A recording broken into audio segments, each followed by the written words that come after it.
Ang tayo po, no, ang tawag po natin sa Diyos ay Ama, Anak, at Espiritu Santo. So yun po yung pangalan niya. Kasi tatlo nga po siya. No?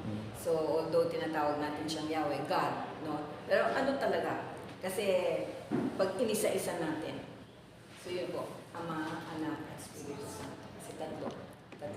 So every time po na sa sign of the cross po kayo, isipin po ninyo na tatlo persona ang tinatawag po natin. No? Kasi iba-iba po ang papel nila sa ating salvation, kaligtasan. No? Although, isa lang sila. Okay. So, gaya na nasabi ko, ang pagdasal po ay tugon, no? At saka grasya po. Grasya. So, yung ama namin po na tinuro po ni Jesus ay meron pong 7 hiling, no? 7 petitions. So, kasi na-memorize na natin, kasi sumasabay tayo sa lahat, minsan hindi po natin iniisip. Ano ba itong sinasabi po natin? Kailangan pong, alam ko, kasi ako, minsan hirap din ako, no? Our Father ako, yung sunod na Our Father ko, hindi ko na inisip. So yun. So 7 hiling po to, no? Itong ama namin. Ang unang hiling po ay, hallowed be thy name, thy kingdom come, thy will be done on earth as it is in heaven. Tatlo, no? Nagko-correspond po ito, itong hiling na to, no? Nagko-correspond po ito sa tatlong utos ng Diyos. Yung unang utos ng Diyos, I am your God, no one else, di ba? Yung do not take my name in vain, at saka yung keep the Lord's Day holy. So ito po yung hinihiling natin, no? Pag nagdasal tayo ng Ama namin. So isipin po ninyo, hallowed be thy name, dapat po tinatawag natin ang Diyos na alam natin ang pangalan niya ay sagrado, no? Hindi po natin siya tinatawag sa walang kabuluhan. So minsan po nagkakaroon tayo ng expression, oh my God, diba? So nung una ganun po ako, automatic po yun eh. Meron po dapat conscious effort na hindi mo sasabihin na ganun lang, diba? Kasi hindi mo inisip eh, walang kabuluhan eh, expression lang siya, no? Yung kaya ng Diyos ko, yung ganun. Unless talagang part ko ng dasal mo na tinatawag mo ang Diyos. No? So, ganun. Thy kingdom come. So, sinabi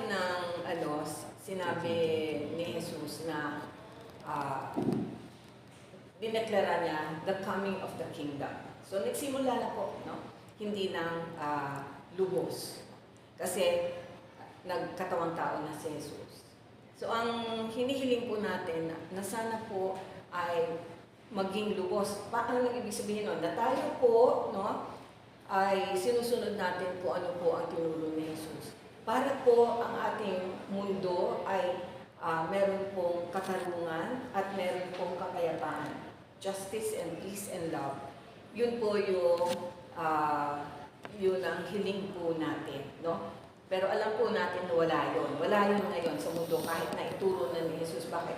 Kasi yung mga kasalanan na natin o kasalanan ng iba na nagkikreate ng gulo sa mundo, di ba? So yung mga kunyari, binoto nyo itong taong to, gumawa ng batas. Yung batas sa tingin niya makatalungan, pero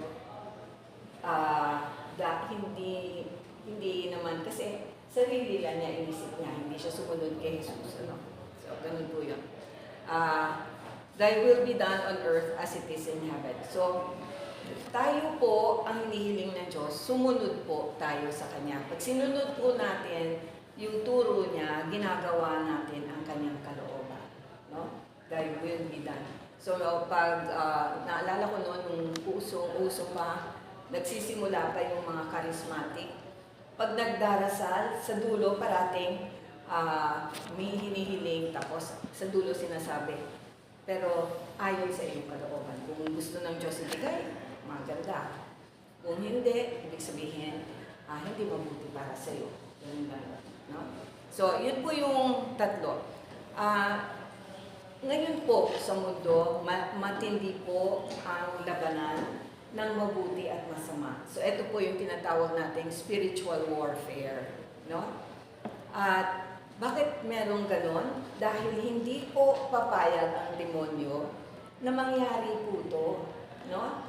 Ang demonyo po, so tayo po sa kultura ng mundo, ang unang ginawa ay tinago ang demonyo. So hindi tinuturo, no? Hindi tinuturo masyado na merong impyerno. Kasi parang akala mo lahat mabuti, lahat galing sa Diyos. Hindi po lahat galing sa Diyos, no? Ang demonyo po ay gusto na masira po ang gawa ng Diyos. So ang una pong sinisira ng demonyo, no, ay ang pamilya. So kayo po ang guardians ng pamilya, no? So importante po na nakakapit tayo sa Diyos para po ang pamilya niyo buo. Kasi pag ang pamilya po ay sira, yung mga bata po ang nagsasuffer. So yung next generation po ay iba na, no? So ano pag nangyayari sa Pilipinas? Ngayon siguro at least half, no? Nung last time nag-aral sila, parang kalahati ng mga nagsasama o nagpapakasal ay naghihiwalay, no? Parati po ang nagsasuffer po ay mga bata. No? At paglaki po nila, nandun po yung sugat na yun sa kanila, no? So tayo po na responsable na sana po napag-isipan ng mabuti, no? Na gusto niyo magpakasal, magsasama kayo, magkakaroon kayo ng mga anak, talagang desidido po kayo. Ang mundo po hindi po madali, no? Kasi nga hindi makatarungan, kaya doon po nagsisimula yung suffering, yung paghihirap. So yun po ang ugat ng yung labanan ng mabuti at masama, no? So yung next po na apat na hiling po ay mas tungkol na po sa ating relasyon sa bawat isa, sa ating labanan para tayo maligtas, no? So yung, although meron din spiritual na bahagi, give us this day our daily bread. So hinihingi mo na temporal na material na tinapay, pagkain, no? Pero hinihingi mo rin ang pagkain na nagbibigay buhay. So sa tandaan, kaya po may sakramento ng Eucharistia, pagkain po ito ng ating kaluluwa, no? Pagkain ng kaluluwa. Forgive us our trespasses. Ito pong forgive us our trespasses, translation po ito, no? Ang original po talaga na pag tin-translate mo na malapit sa original na language, ang forgive us our debts. Patawarin mo kami sa aming mga utang para ng pagpapatawad namin sa may utang po sa amin. So, pag nagkasala po ang isang tao sa atin, meron pong mahalaga sa atin na nawawala, no? May cost. So, yun po yung utang nung nakasakit sa atin na iniisip natin dapat pagbayaran mo, no? Pero pinapatawad po natin. So, yun po yung original na minsan naririnig pa rin po ninyo ang translation na yun, no? Forgive us our debts, utang, as we forgive our debtors. Yung mga nagkakautang sa amin, pinapatawad namin. Kayo po na mag-asawa, importante po na nagpapatawad sa bawat isa, no? Hindi po mangyayari na hindi nagkakasala. Kasi magkaiba po ang ating isip, magkaiba yung ating mga dreams, kahit po kayo ay mag-asawa na, magkaiba, hindi ba? So, parating merong hindi mo gusto, no? Kaya po importante na nag-uusap ang communication para po nagkakaintindihan, no? Maaring nasaktan ka, yun pala wala namang balak saktan ka.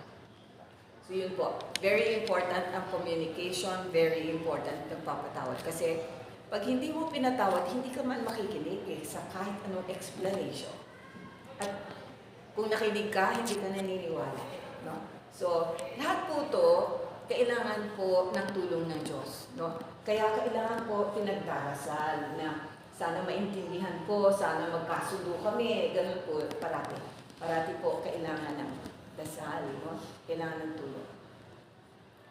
So, lead us not into temptation. So, i-adya mo kami sa lahat ng huwag mo kami ipahintulot sa tukso. No? So, medyo may kahinaan po tayo, kaya tayo nahulog sa tukso. No? For some reason, yung masama ay very attractive. No? So, hinihiling po natin na palakasin tayo. No? Kasi saan ba galing ang kasalanan? Ang kasalanan po galing sa tukso ng mundo, yung mga nakikita natin, kahinaan po natin, at saka yung tukso galing po sa demonyo. So tatlo po yun, hindi lahat galing sa demonyo, no? Kasama yung ating kahinaan doon. So, deliver us from evil, i-adya mo kami sa lahat ng masama. Ang evil po na nakalagay po dito ay si Satanas at ang mga demonyo, no? Ang demonyo po ay merong kakayahan, ma-influensya po ang ating paligid, ang ating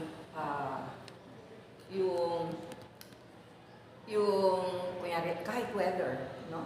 Yung ating circumstances, meron po silang kakayahan na bigyan tayo ng kahirapan sa natural things. Kaya, importante po na kunyari, yung bahay ninyo, pinapabless ninyo para wala pong doon, yung evil, no? Nakaka-influensya, bumubulo po, no? Nadadagdagan yung gulo sa buhay natin na hindi sana man kailangan.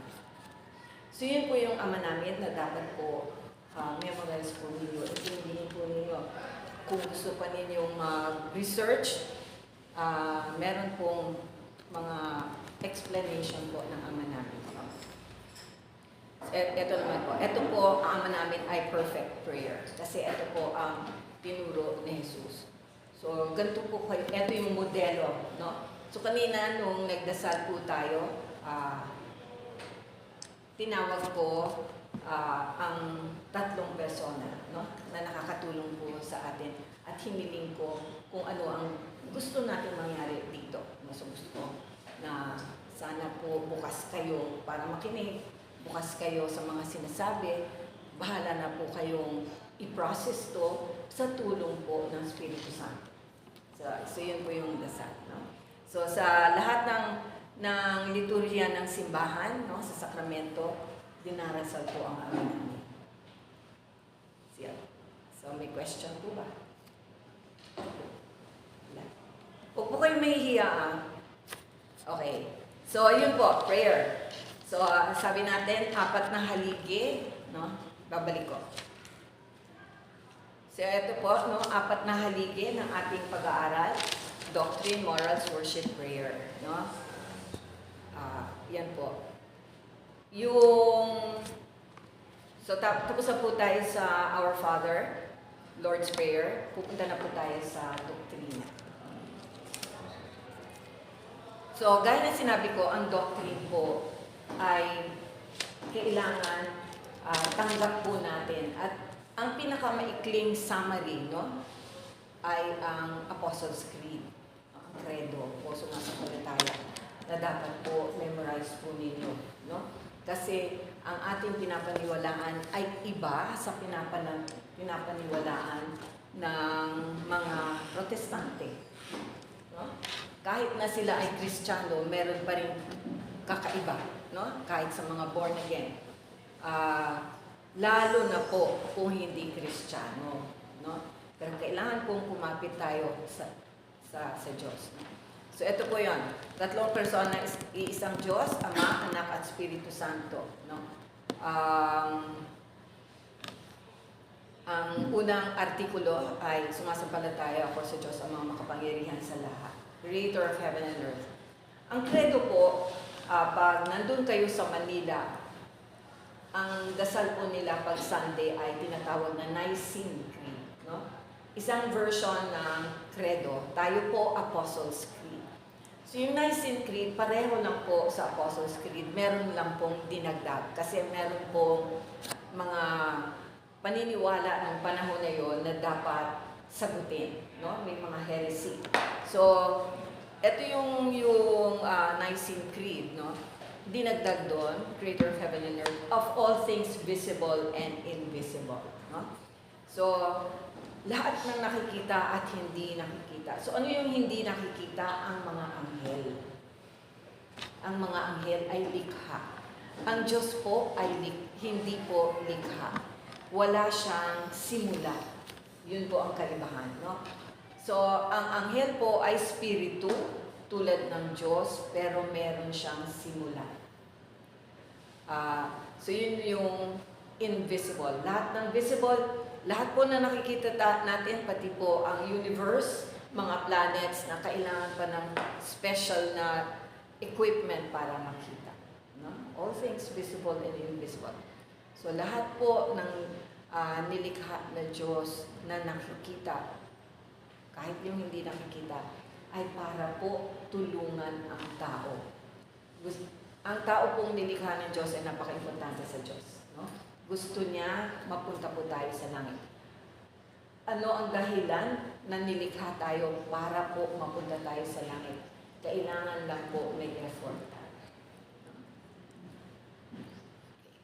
So, yung pangalawang artikulo, sumasampalataya ako kay Jesucristo, iisang anak ng Diyos. Iisa lang po. No? Isa lang. Hindi po kasama si Kibuloy.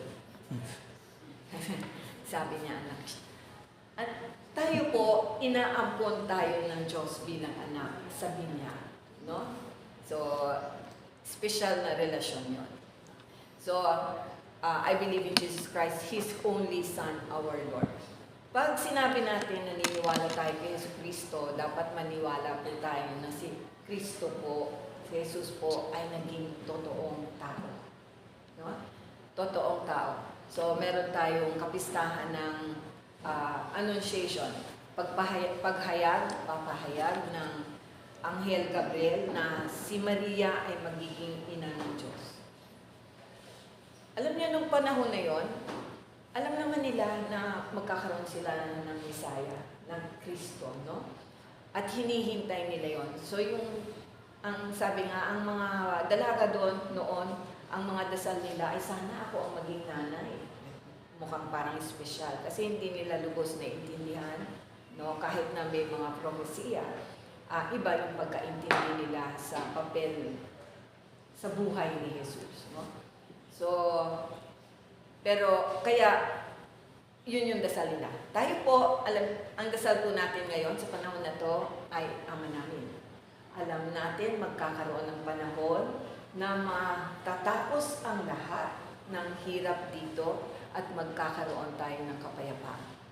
So ito po yung alam natin na sa Biblia po sinabi na nandito po tayo sa end times, no? Pag sinabi pong end times, hindi po end of the world, no? End of an era. End of an era. Kaya tumitindi yung gulo, nakikita po ninyo pati po ang klima matindi dahil po resulta ng lahat ng ating mga kasalanan. Malilinis po lahat yan at magkakaroon ng kapayapaan. So, mababasa po ninyo yan sa Skriptura, bahagi po ng Revelations, Apocalypse. So yun po. So, wag po kayong magtataka na gumugulo ang mundo. Importante po, alam nyo, no? Alam natin na bahagi to ng ating kasaysayan. Nandun naman sa Bible eh. Na-warn na po tayo. Alam natin, pag alam natin, alam dapat natin paano tayo kumilos. So yun po. The Annunciation, meron po tayong kapistahan ng Pasko para po naaalala natin na si Jesus po ay dumating, no? Nagkatawang tao siya. Tuwing Advent, no? Yung, di ba nagsisimbang gabi tayo, gano'n, ano? Advent po yun, no? Ang simula po ng taon ng simbahan ay first Sunday of Advent. Yun po yung ating New Year sa simbahan, no? ito pong Advent ay nakikita po niyo yung kulay ng mga vestments, no, ay violet. Kasi ito yung dapat nagsisisi tayo, hinahanda natin sarili natin sa pagdating ng Diyos. Ang pagdating po ng Diyos ay hindi lang yung first coming, yung Pasko na ipinanganak siya. Dapat po naalala rin natin na darating siya ulit, second coming. Dalawa po ang pinaghahandaan natin. No? Yung first coming, yung ating memorial, no? Pag-alala, at yung pangalawang pagdating ni Jesus. Yun po ang kasama po sa Advent, kaya tayo merong Advento, no? Yan. So, merong Pasko, tapos meron po tayong kapistahan ng Good Friday. Ibig sabihin, si Jesus po, dahil siya ay tao, namatay po siya, no? Nilibing. Ngayon, kailangan din po natin maniwala na si Jesus po ay totoong Diyos. So makikita po ninyo, may mga relihiyon na hindi naniniwala na si Jesus ay tao rin. May mga relihiyon na hindi naniniwala na si Jesus po ay Diyos din. No? So, si Jesus po ay totoong tao, totoong Diyos. Fully man, fully divine. Hindi po kalahating Diyos, kalahating. Hindi po. Buo, no? Fully man, fully God. Fully divine. So, ano yung mga paalala sa atin na siya ay totoong Diyos? Ang muling pagkabuhay, Easter, no? Resurrection of Jesus. At si Jesus po ay pinayagan niya yung naniniwala sa kanya, yung mga disciples niya na makita siya umakyat sa langit. Ano ang kabuluhan nun? Para po maintindihan natin na tayo rin po pwede umakyat sa langit. Kaya lang daraan po tayo sa pagsubok at hirap, pero meron pong pag-asa na pumunta sa langit. So, ang picture na pinapakita ko sa inyo ay yung empty tomb. No? Ang empty tomb ay nakita nila na walang laman ang libingan. No? Kasi, pag binasa po ninyo ang Biblia, ang bilin po ng mga nakakataas, no, sa mga sundalo ay sabihin, ninakaw ang katawan ni Jesus. So yun po yung unang fake news, no? Pero alam natin na hindi dahil isang legion ang nagbantay. At alam nila hindi sila dapat matulog kasi ang parusa po ay kamatayan para sa mga sundalo. At ang bato po ay yung mabigat. So hindi po pwedeng may dumating, nagnakaw at hindi mapapansin ng mga sundalo. So, true man and true God. So, Article 7 po, from thence he will come to judge the living and the dead. So, siya po ang maghuhukom. So, lahat po tayo pag namatay, meron pong unang paghuhukom, no? Paghuhusga. So, para alam natin kung saan tayo pupunta. Pero dahil po, ang namamatay lang po ay ating katawan, no? Alam po natin kung saan tayo pupunta. Yung ating desisyon kung saan tayo pupunta ay nagsisimula po dito habang tayo ay buhay. Sa ating mga desisyon sa buhay, no? Kasi binigay na po sa atin ng Ten Commandments, binigay na sa atin ng Beatitudes, meron tayong Biblia. So, alam po natin dapat saan natin gusto pumunta ang desisyon natin nagsisimula po dito sa mundo. No? So, sabi nga, kahit na ang Diyos gusto niya na pumunta tayo sa langit, pag namatay po tayo, hindi niya po tayo pipigilan kung pag tinalikuran natin siya. No? Kasi yung mga dito pa lang pinili na sumunod sa demonyo, pag nandun po, ayaw po nila pumunta sa langit. Ang mga exorcist, alam niyo yung exorcist, no? Yung mga pag nasasapian, merong pare na marunong magtanggal, no? Tinatawag exorcist. So, pag tinatanong yung demonyo, ayaw nilang pumunta sa langit. dahil nahihirapan silang humarap sa Diyos. Alam nila yung mga kasalanan nila. So, yun po. So merong unang paghuhusga, tapos pag nagunaw na po ang mundo, eto na po yung talagang wala na, end of the world na, ang lahat po ay magkikita. So sinabi sa Bible, mahahati po to the right and to the left, di ba? So lahat ng makatarungan, lahat ng hindi sumunod kay Jesus, magsasama-sama, magkikita-kita. So yun po, no? So may dalawang judgment. Hindi po tayo tulad ng Iglesia ni Cristo na naniniwala na pag namatay tayo, hindi natin alam kung saan pupunta tayo. Dahil hihintayin natin ang huling paghuhukom. Hindi po, no? May unang paghuhukom. Parang hindi po makatarungan, ano, na namatay tayo tapos wala tayong katawan. Tapos andito lang tayo sa mundo, paikot-ikot. Parang hindi yata tama yun. So, yun po. Article 2 hanggang Article 7 ay tungkol kay Jesus. No?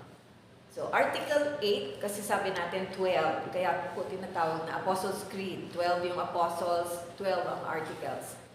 So, ang pang-8 article po ay sumasampalataya ako sa Espiritu Santo. No? So, ito yung pangatlong persona.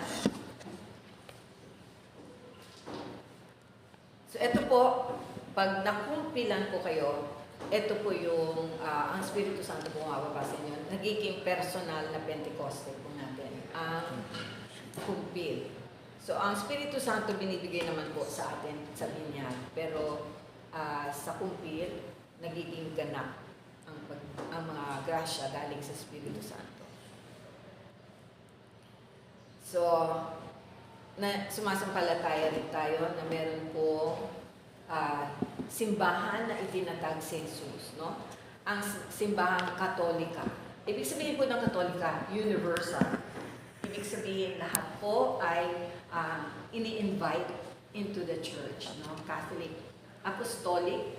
Ito ang ating simbahan po ay huli. Bakit huli? Ang pinuno po natin, ang ulo po natin